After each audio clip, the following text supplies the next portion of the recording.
আজকে কদিন ধরে না মনের মধ্যে এত টেনশন যে ভাতও খেতে পারছি না ঠিক মতো।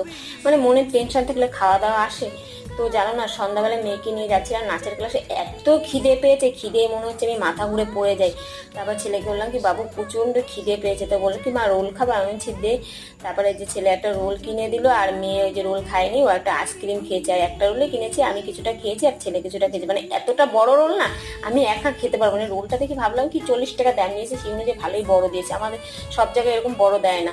তারপরে এই যে নাচের ক্লাসে চলে আসলাম, প্রথমে তাল শিখিয়েছে, তারপরে এই যে নাচটা শিখিয়েছে। ওই নাচটা হলো বেহুল আরে মন, এই নাচটা। তারপরে এই যে বিলাসের দোকানে চলে আসলাম।